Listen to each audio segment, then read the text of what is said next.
Good evening, everybody. I'm Pat LaLama, sitting in tonight for Nancy Grace. Where is that beautiful little girl that police are searching for? That little girl named Kaylee. Pat LaLama is a correspondent for Celebrity Justice. Pat, I'm going to start with you. Pat LaLama of Celebrity Justice joins us with the exclusive report. Pat? Having been a reporter of many trials in the state of California, things work differently here. If you were on this case, if this was going to potentially be your case, would you be running into the DA going, come on, let's file, we got enough, great circumstantial case, or would you be waiting for that physical evidence link? Pat LaLama is a correspondent for Celebrity Justice.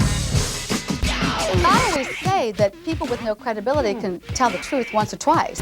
This is what I'm not getting, Pat. How effective was that?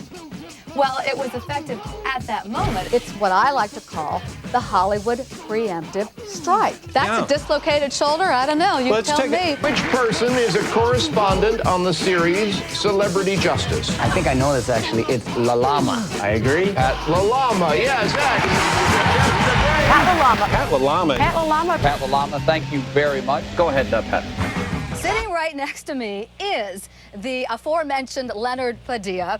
Got to know you a little bit today. You're quite the colorful character. I like to say he's made more splash here in Orlando than SeaWorld. Just because you are sitting here tonight, we have more calls than normal, I'm sure. And let's take one. Wendy in California. Hello, Wendy. What have you got for me?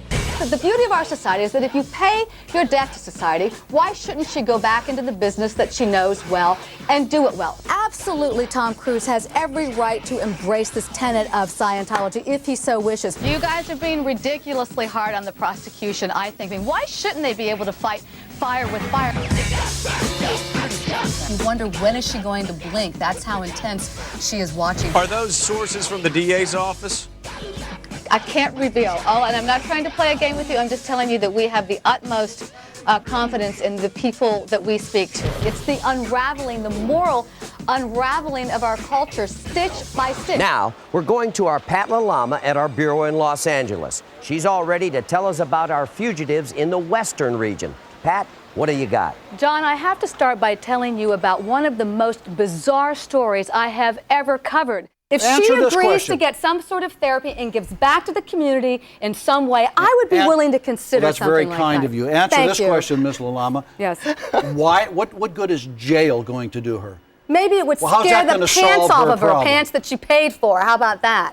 But it was a strange kind of captivity. Nicholas was never tied up. He was free to roam throughout the room, even go outside on the balcony. But he still had one very big problem, and that's how to protect his citizens from the hundreds of paroled sex offenders who were already there. My name is Pat LaLama. Let me finish that one, okay?